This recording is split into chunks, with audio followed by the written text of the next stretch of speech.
All right. Today is Tuesday, April 27th. 26th. Been a long day, and this is a recap for the stock market activities today. Folks, I got a good one for you tonight, but here's the problem. It's going to be a little shorter than usual because we're going to skip a lot of segments, and the reason is I got a full-time job, and with the market down big today, you get a lot of phone calls, everybody's panicking. Sometimes it feels as a portfolio manager, you're like a nanny. You gotta change diapers and wipe tears and yada yada yada. Everybody's calling, panicking. Is this the end? Should we dump everything? Etc. etc. And I kept telling folks, in my personal portfolio, I did not do anything at all today. Did not buy anything at all. Did not sell anything at all. Because nothing changed in the outlook. My outlook did not change at all. Now, from a trading perspective, it's a different story. It was the pie factory today. And therefore, we continue to say, in this environment, always be closing. And today in the morning, the moment the stock market opened up, gapping down big, and it was panicky. Even though yields were down, even though there was an absence of any significant news, it became clear to me that I gotta close the calls that I bought yesterday. I managed to eke some profits in some calls, but in the majority of them, I ended up eating a nice, warm pie right in the face. But when your thesis is wrong, and you're proven right away that you're wrong, you're better off taking profits right away rather than fighting it and averaging down. But here's something important. My expectations heading into this week were the market is going to open gapping down on Monday, then we get a rebound, and the rebound lasts all the way to Tuesday, and then earnings come out from Microsoft and Alphabet and either confirm the rebound or cancel it altogether. This is not what we got today. It was clear right off the gate in the morning. Something spooked the market and canceled the rebound abruptly. The question is, what was it? This is exactly what we're going to try to find out throughout this video. But I believe that the rebound could resume again because the market is under oversold conditions in many corners, and the earnings that we got after the bell from Microsoft and Alphabet and other names could erase whatever spooked the market today. So I ended up buying those calls again by the close. I know it's scary, but the oversold technicals will come at play once again. And now that we have certain earnings out of the way, we could have the catalyst to rebound once again. The problem is we have to identify what spooked the market today. What was behind the massive gap down right off the gate and the intense activity of selling. An important note is the volume did not spike higher by a lot, even though the indices were down big. What does that mean? There was a lot of selling, but no buying at all. No resistance at all. A couple of years ago, when the market was in a bubble, you could see massive upside days with no resistance at all. Now we're seeing the opposite in this bear market. We're seeing a selling day with no resistance at all from buyers. Something spooked the market. We will attempt to identify that in tonight's program. And here it is, in focus tonight. Spooky. What was it? Did Halloween come a little earlier this year? I doubt it because I did not have any angry parents knocking at my door saying, "Why did you shoot my kids with a water gun?" when they said, "Trick or treat," because that's what I usually do. But anyways, we got a historic rebound in yesterday's activities. The market was down about 1.5%, and it managed to close the day higher by a little over 0.5%. And these kind of rebounds don't happen often. This is the list of these kind of reversals. They don't happen a lot. The most notable one happened in 97. Some of you might remember that. In October 28. And that was a lot closer to Halloween, when the market was down by over 3%, but yet managed to close the day higher by almost 6%. But look at this. Look at the column that says next day. Usually when the entire rally and rebound gets erased the very next day, this happens under a bear market, for example. Look at this. It happened back in 02, 03, the bear market back then, and it happened again in the bear market of 2011, and then we got it again in a bull market in 2019, although that was debatable if it was a bull market or not. And now, here's the mystery. We went down by 1.69 points on the SPY, and then we closed the day higher, up by 0.58%. And here's the answer. The very next day, we went down by 2.9%. Massive loss, erasing the entire rebound. And this only happened few times in history. More often in bear markets, not bull markets. The sell-off was intense. Sell, sell, sell. The massive outflow, the longest weekly outflow since 2019 in the U.S. equities market. When we look at ETFs flows, for example, not a different picture across the Atlantic. In Europe, for example, the Vanguard Europe ETF saw the largest outflows since the crash of the thing back in 2020. In a similar story in China, the biggest outflow in history, although the outflows in this case have been going on for a little longer. Could China be a leading indicator? Perhaps. But here's the commodities index. No bear market here, all-time highs. Commodities moving higher, inflation is moving higher, stocks are moving down. This is stagflation. And look at these losses. Unbelievable. Netflix right now is the worst performer in the S&P 500, down almost 70% this year alone. We have not seen these kind of losses in larger names, large cap names, since the implosion of the dot-com era. And of course, here comes the Johnny-come-latelys buying puts, and the VIX is moving higher. The put-to-call ratio has reached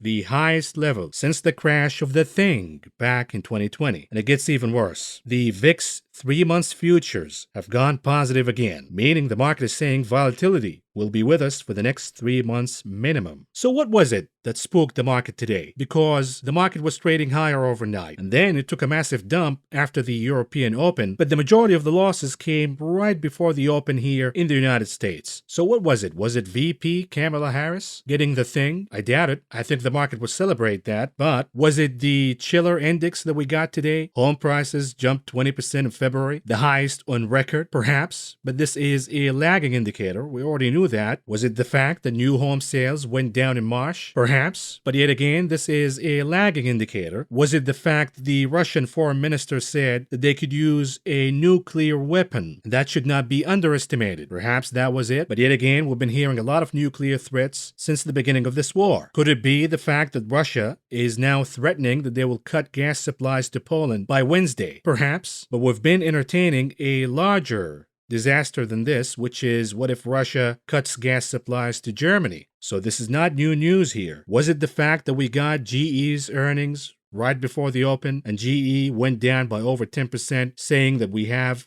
massive supply chain problems, and the fact that the Chinese lockdowns are impacting business negatively in a massive way? Perhaps, but we got the same news yesterday. We got even worse news yesterday, that we could see the lockdown of Beijing, and the market rebounded higher again. Could it be the fact that 3M executives said that the thing lockdowns in China and the war in Ukraine will keep supply chain strains for the foreseeable future, and that's not going to end this year at all, meaning that peak inflation is bullshit and inflation will be with us for a long time? Well, we already knew that, and the Fed has already outlaid their hawkish outlook, so there is nothing new here. But was it this? The souffle Tesla stock was down over 10% today, wiping over $100 billion out of the stock market alone. Matter of fact, the net worth of Reverend Elon Musk went down by $29 billion plus today alone. The man just spent $44 billion buying Twitter. He lost over $30 billion today, and his company Tesla lost over $100 billion today alone. I don't know the answer, folks, but if I have to pick, I'm going to pick this one. I think Elon took a lot of risk by overpaying for Twitter and committing Tesla shares as collateral. Now, Twitter's business is shitty, and it's going to get shittier as the economy gets slower. Perhaps we will see firing of employees and restructuring of the company. All of that takes a lot of money, and it's a lot of risk. Could it be that this is the end of Tesla as a stock? The greatest run of all time? And if it is, then what does that say for the rest of the market? If we have a single large cap stock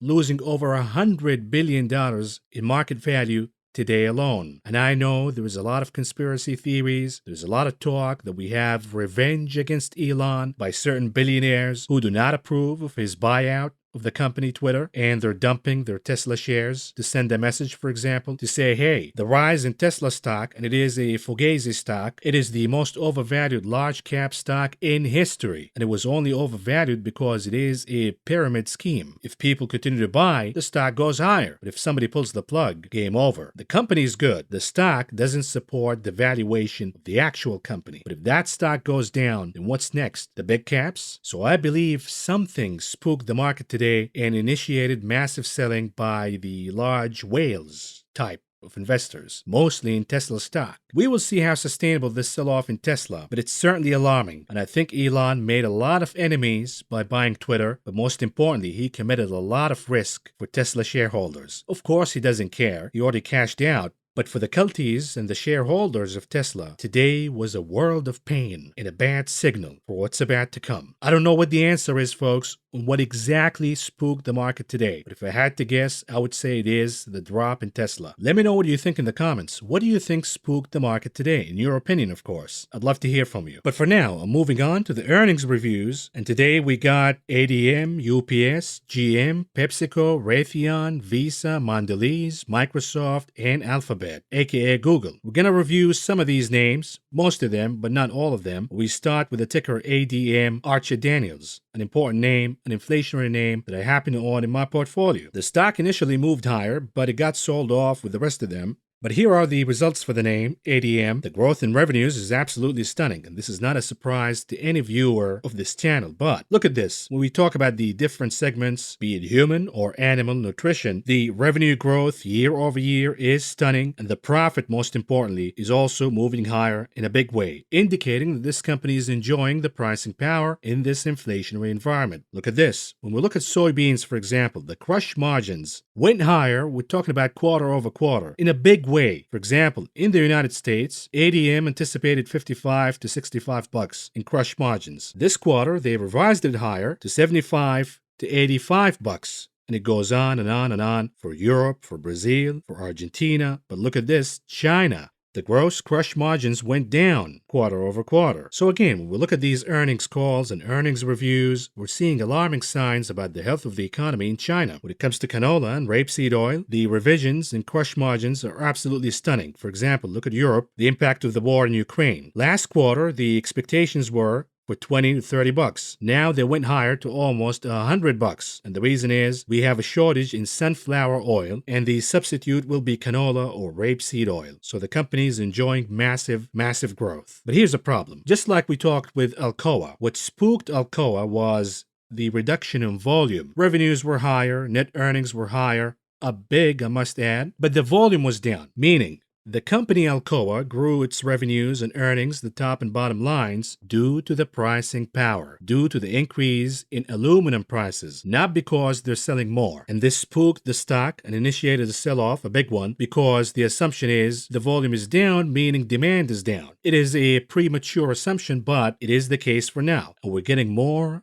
and more evidence supporting this assumption. For example, when we look at the volumes processed by quarter for the company ADM, when we look at oil seeds, quarter over quarter, year over year, the volume was actually down. Matter of fact, year over year was down 469,000 metric tons. A different story for corn. They're processing more corn year over year, but even the volume for corn was down quarter over quarter. When we look at the year all in all, they processed more corn in 2021 than 2020. On the other hand, they processed less oil seeds year over year. We're talking about down about 1.4 million metric tons. What does that say? The growth in oil seeds revenues and profits came because of the pricing power, not because they're selling more. So this is the only alarming thing that I can find in this report. But look at this. The income sheet, revenues were higher by 25% year over year. Expenses were higher by 10% year over year. All in all, the net earnings were up an impressive 53% year over year. So I am sticking with ADM. I'm not dumping the name out of my portfolio. But let's move on to UPS. What I really care about UPS is not the growth in revenues or income or any of that. What I care about is the average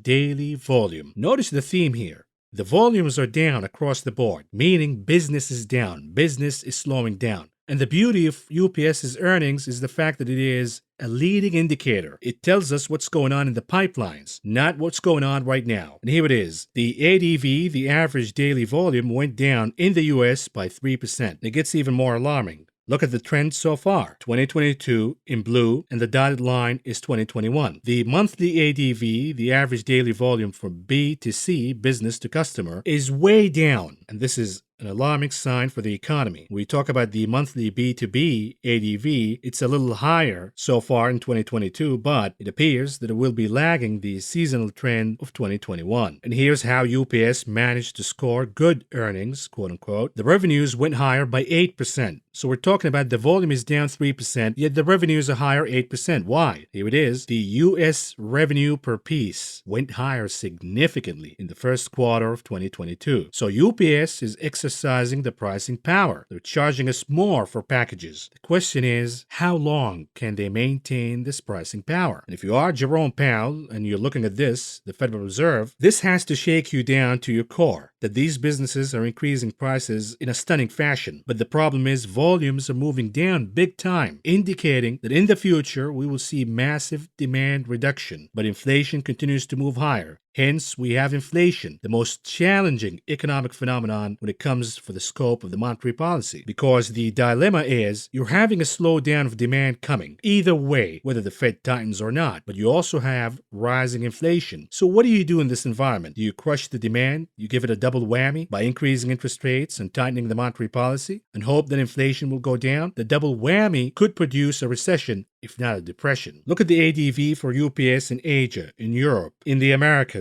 in US exports. The trend so far is negative in 2022, and way behind the trend of 2021. This is a major, worrisome sign for the economy. And remember, UPS is a leading indicator. Next, let's talk about GM. We're not going to go over the details, but GM went down, the profits went down in the first quarter amid rising costs and supply chain issues. This is not a surprise to any of us. We know the automobile business will stagnate from this point on. With the EV lunacy, the supplies are nowhere to be found. But let's talk about PepsiCo. This is an important indicator for the health of the consumer and the picture, the global demand. The net revenue was higher by 9.3%. The problem is the cost of goods sales went higher by 11.4%, meaning that PepsiCo is not moving prices higher as they should. They should increase prices even more. Otherwise, it is just a matter of time before the company goes under. The expenses went higher by 16.8%. So again, you have revenue growth of 9.3%. Okay, so far so good, but the cost of goods that you're selling went higher by 11.4%,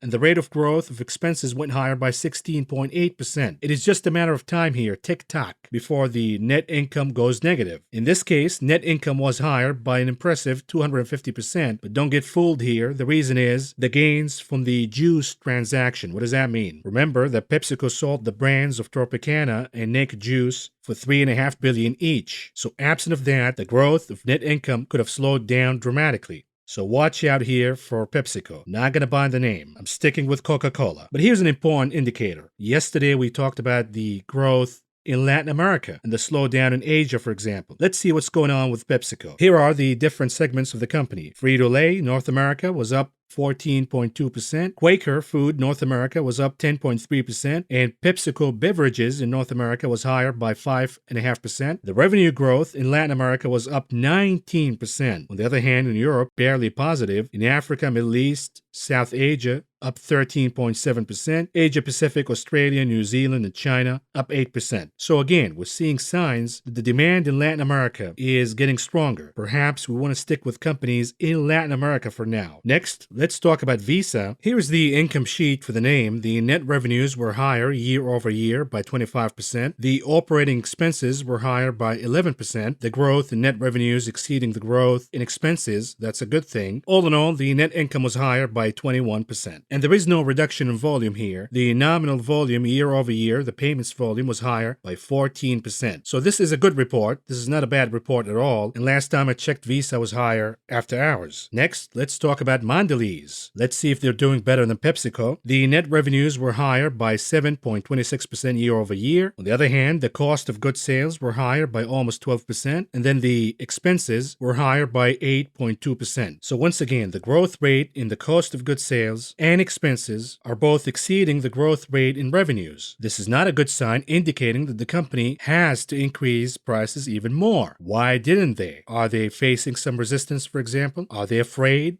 of the backlash and the reduction in demand? Now you start to see that this is a major problem. Inflation is becoming a major problem for corporate America. Matter of fact, corporations across the globe. So central banks and the Federal Reserve must take action now. All in all, for Mondelez, the net earnings, the bottom line, was down 11% year over year. But here is more explanation for you. Look at the revenue growth year over year. It was positive by 8.6%. Out of that, only 3.8% was the growth in volume mix, meaning the volume they're selling. On the other hand, 4.8% out of the 8.6% growth in revenues came from the pricing power. So once again, the company is selling less volume, but they're making more money by increasing prices. But even with that, the growth in costs and expenses is exceeding the growth in revenues. This is a major, major problem for this company. But again, the bright light is, look at the revenue growth in emerging markets, specifically Latin America, up 16.5%. This is yet another indicator that Latin America is strong, the rest of the world is weak. Now, the main concern for Mondelez was the fact that the gum and candy business was lagging during the lockdowns. Let's see if that's rebounding or not. When we talk about biscuits, the growth year over year was 6.7%. The growth for chocolate was up 8.1%. And here it is, the growth for gum and candy was up a stunning 27.2%.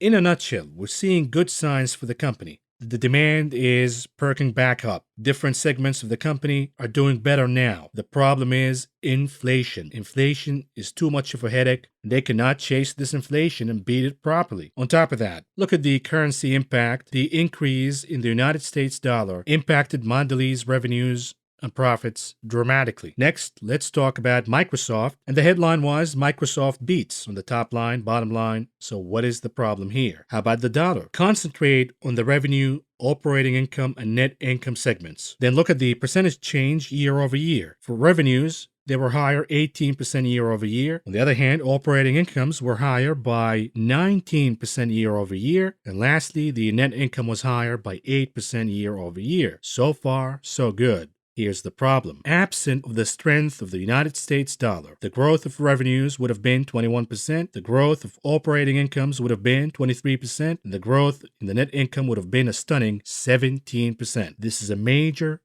problem for corporate America, the rise of the US dollar. When we talk about the different segments of Microsoft, be it 365, for example, LinkedIn, Azure, even Xbox, the growth was positive year over year for every single segment in Microsoft's business. So far, so good. The problem is the currency impact. Look at Xbox, for example. The growth year over year was 4%, but if the dollar was not as strong as it is right now, the growth would have been 6%. Likewise, the growth in 365 was 17%. It would have been 20% absent of the currency impact. Now you're starting to see a theme. The strength of the US dollar is destructive for corporate earnings. The dollar has to go down. All in all, for the company, the revenues were higher by 18.35%. The cost of revenues went higher by 19.7%. So again, we're seeing the same problem here. Microsoft need to increase their prices even higher to cope up with this inflation. The R&D expenses were up 21.17%. Sales and marketing were up 10%.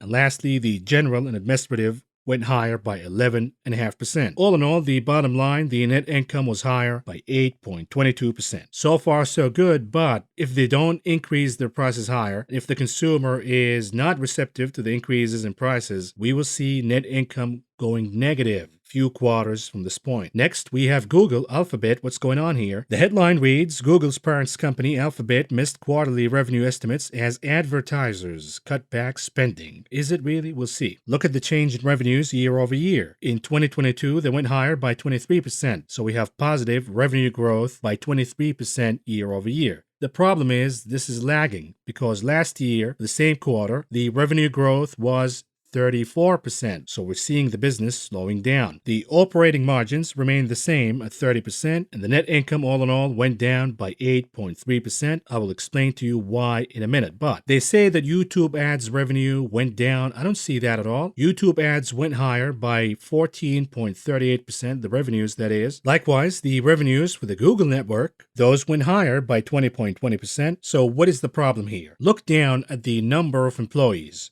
They hired 23,911 employees year over year. This is a major problem. Number one, the company's revenues, the growth in revenues, yes, it is slowing down, but it's not a major problem. The company still has positive revenue growth year over year. The problem is expenses went higher by a lot. They're hiring a lot of people, and therefore the net income went down big. What does that mean? Number two, sooner or later, the company, specifically as the Fed starts to tighten the monetary policy and destroy the demand in the economy, will have to lay off a lot of employees. So all of these 23,000 employees who gained a job year over year, watch out, your job is on the chopping block. I mean, Robinhood is getting rid of 9% of their employees, and now we have perhaps Twitter getting rid of thousands of employees, and soon enough Alphabet will have to get rid of thousands of employees. Unemployment is coming, folks. You gotta be ready for that. And here's a major announcement from the big Google, Alphabet. They're announcing $70 billion in buybacks. The racket of stock buybacks continues to go on. This time around, $70 billion.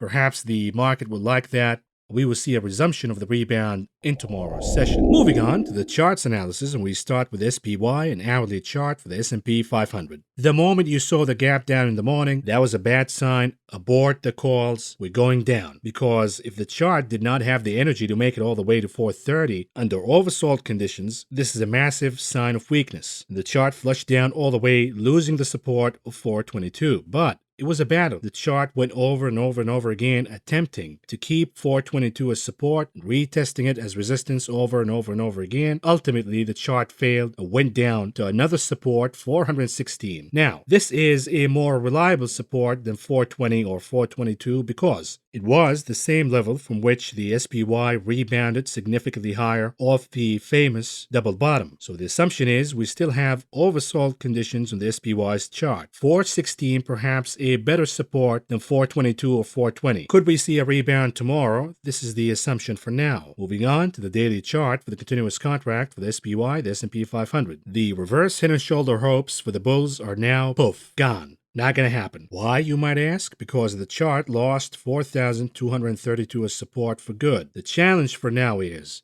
can the chart reclimb 4,232 by the end of the week or not? Because if that is not the case, the chart could go down to 4,102. This will be the last support before another massive flush down. You lose 4,102 and it's game over. I mean, it is game over already, but when we look at the volume was actually down today, indicating that something spooked the market today. It was not a sell-off in a panicky or organized fashion. It was no resistance at all to the selling. Had we seen a spike, a major one, in the volume today, we could have said this is a reversal and say goodbye for any rebound from this point on. But because the volume was down, it tells me that today was an outlier and we could see the resumption of the rebound tomorrow. But whatever spooked the market today has to be resolved. When we look at the momentum indicators, they are in negative divergences and they're moving down, but they're getting closer and closer to oversold territory. Here's the daily chart for the SPX, the cash index. As you can see, the 200 days moving average in white, that rejection produced a massive flush down. The chart now lost 4,200 as support, a critical support. For any hope for the bulls to stay in the game, they have to climb 4,200 by the end of the week. Otherwise, we're going down to 4,000. And here's the hourly chart for the Qs, the Nasdaq. Again, the moment you saw the flush down early in the morning, that negated all the theories about the continuation of the rebound. So you gotta close your calls. You gotta take the loss. Part of the game in options trading is you're not gonna get it right all the time. And when you get it wrong, you better have the humility and the intelligence to book your profits or your losses right away, because it could get a lot worse. And indeed it did. The flush down got us all the way down to my target, which I thought it was conservative at around 316.5. We'll see if we get a rebound from that point on.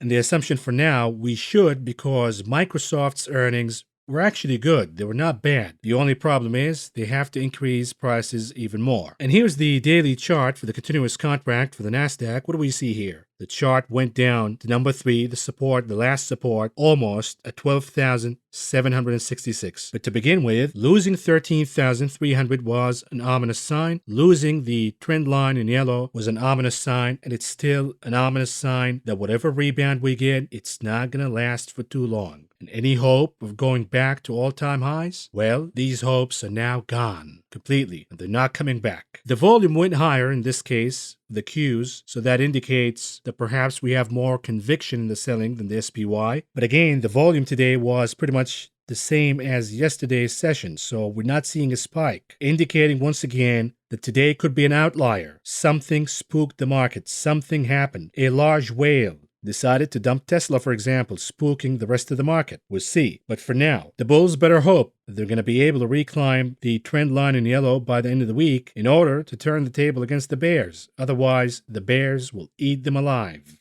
And here is the 30 minutes chart for the IWM, the Russell 2000. Again, we got a gap down. The support of 191.5 got lost without even any consideration at all. This was an alarming sign. Why would you lose 191.5 when you've retested it over and over and over again? And this was an ominous sign, because when a chart loses a support that has been retested over and over again, both as resistance and support, you got a major problem here. And we're now looking at 188 as support. The IWM bulls better hope and pray they're going to rebound off 188. Otherwise, we will see the crash of the IWM, the Russell 2000, right before our eyes, because there is no reliable support underneath 188. The next support is way down there. And here it is, folks, the dollar index, a daily chart. Could it be that the rise, the pop in the dollar was the reason behind what spooked the market today? Perhaps, but the dollar has been rallying for days now. Was it a certain number, for example, that triggered certain algos to react impulsively by selling and dumping all over the place? Perhaps, but I doubt it, because the dollar has been going higher for days, if not weeks now. By the way, here's the problem for the US dollar. When we zoom out to a weekly chart, we have the resistance of 103. We haven't seen the dollar this strong since 2020, the crash of 2020, and again the crash of 2017. So it is not a surprise when the US dollar is surging higher to 103 once again that we're seeing rout in the stock market. It always happens this way. The dollar has to go down before any rally is sustained. What about gold? What's going on here? The good news is it is keeping the support of 1,895. The bad news is the dollar is relentless. It doesn't want to give up. Gold cannot rally while the US dollar continues to move higher, impulsively so. The dollar has to go down. Now, for the gold bugs, if the chart loses 1,895, we see the dollar trading above 103, you gotta abandon gold, take profits, and move on. Crude oil, 4 hours chart for Brent, what's going on here? We have a rebound off 100, and now the chart is facing the resistance at around 105.84. It is trading slightly above that, but we have to see a retest from an intra-day kind of perspective. Let's say the 3 minutes, 5 minutes chart. It has to go down, retest 105.84 for support, and if it rebounds and bounces off that particular level, then we're going higher to 118 once again. And here's the chart, the daily chart of the 10-year yield. We have a down day, perhaps the beginning of a topping formation. We're seeing a saucer topping kind of formation. We're seeing the RSI in negative divergence. We're seeing the MACD indicator crossing and producing red impressions on the histogram. All of these are signs that the 10-year yield is going down, and this was supposed to be good for technology. So again, this is one of those, what happened here? Do I believe the flush down that we got today, the 10-year was down, or is what we got today a mere overreaction? We'll get the answer in tomorrow's session. Here's a weekly chart for the TLT, a rebound higher, and the assumption is for now is the negative divergence on the RSI will be reversed, and we will see the beginning of positive momentum in the TLT, which should be good for technology. It should be good for the NASDAQ.